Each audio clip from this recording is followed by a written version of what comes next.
of a number of Hall of Fame candidates, including Scott Rowland himself, as being one of the very best hitters of his era. So there was a crowded ballot, yes, for a number of different years, but now that you've got a little bit more room, people like me have a little bit easier time voting for Helton because the numbers simply, even when you adjust for what Coors Field does for you on the positive side, it reveals that Helton's productivity and durability are certainly Hall of Fame caliber. It's interesting, JP, because it has changed as far as our Coors Field thing. It used to be, hey, it just obviously helps you offensively, therefore it's a detriment. But that point he makes about, hey, the grind it takes in your body, and it's not easy to play their day to day. You have to weigh that out with, does it give you an offensive boost? Clearly. But playing there does take a toll on the body. So your durability, you got to give him credit for. Well, I also think that when you go on the road, if you're used to seeing, okay, if the breaking ball doesn't break as much, right? If the pitches don't do necessarily what they are supposed to do, then you go on the road. Now it's almost like a whole other adjustment period because all of a sudden that breaking ball, wait a minute, I see the same spin on that breaking ball. I know this guy. I know what his breaking ball looks like. It's better here because it might have a little bit more bite. So I do think there is some give and take. Look, Coors Field, number one, the altitude, the ball traveling out of the yard, but the fact that there's more square footage in the outfield, those fall in because they're playing a little bit deeper. But I don't like penalizing anybody for playing in a said ballpark. You still got to put the bat on the ball. You still got to do some things and play. Plus, you have to make different adjustments when you go on the road. Now, Gary Sheffield's a guy to go by the eye test, JP, and you say, was that guy a Hall of Famer? A fearsome, intimidating presence in the lineup and a lot of home runs for a lot of years, right? One of the most feared players of his time, and certainly someone who was on my ballot. I was just thinking about the unique quality of Sheffield's career. He's the rare player with more than 500 homers who also won a batting title.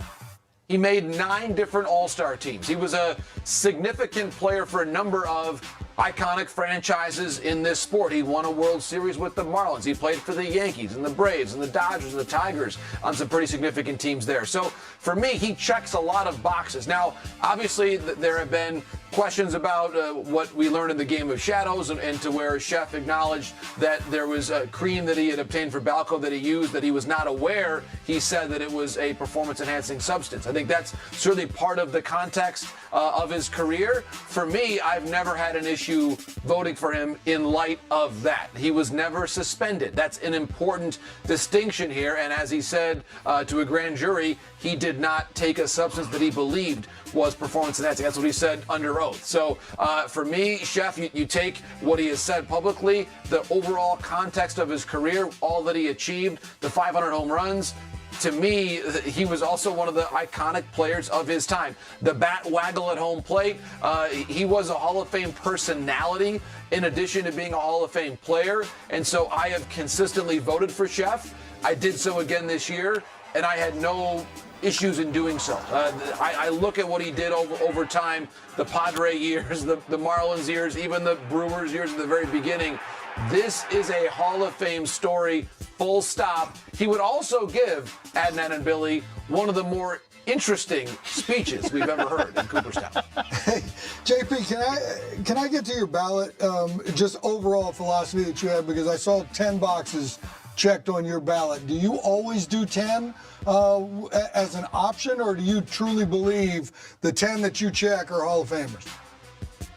So, Bill, it's a great question. Here's how I'll answer that. I believe that for some of the players on the margins, and we'll talk about Torrey Hunter here shortly, with Hunter, Burley, and Rollins in particular, I want to make sure that they get enough support to stay on the ballot year after year and keep having their career reviewed and acknowledged and celebrated. Honestly, just being on the ballot itself is an honor. For us to talk about your career every December, January on the network is its own sort of recognition.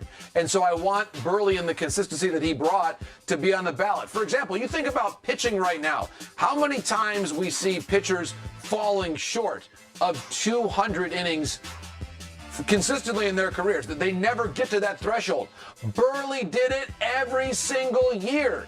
And I think that with the benefit of some historical review, Burley's career, honestly, gets better the more that you look at it. And I also think this, I'll send it back to you on this note.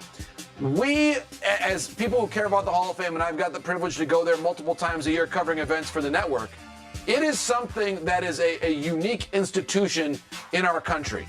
And for it to have that resonance and continued celebration, we need to have inductees. It's hard to find consensus in anything in sports, let alone 75% to get to the Hall of Fame. It's the hardest Hall of Fame to get into. And I honestly think that perhaps those who vote need to be a bit more open-minded and say that there were some candidates who got in recent years via the Veterans Committee that maybe didn't have the same support among writers. And guess what? The Hall is still standing. It's okay.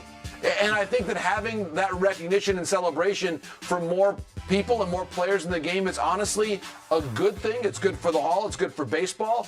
And it's good to celebrate people who have had unique careers that we shouldn't have to say everybody's got to measure up to the Bambino for you to get into the Hall of Fame. To that point, JP, I remember talking to Shane Victorino. He was just so happy he made the ballot. He was like, I know I'm going to drop off the ballot, but hey, I actually am on a Hall of Fame ballot. Never dreamed that would happen. JP Morosi, great stuff. Hall of Fame announcement, Tuesday, 6 Eastern, right here on MLB Network. Great job landing the plane. All right, still to come here on Hot Stove.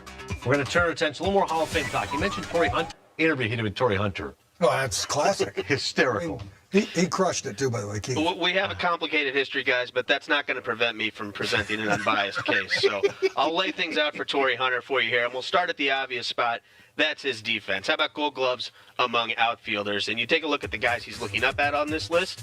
Mostly Hall of Famers. Andrew Jones is turning in the right direction. We'll circle back to him in a moment. Ichiro is going to get in on the first ballot when he's eligible in a couple years. So we're just a few years away from everybody ahead of Torrey on this list being a Hall of Famer. Pretty good company there. How about what he did offensively during these seasons?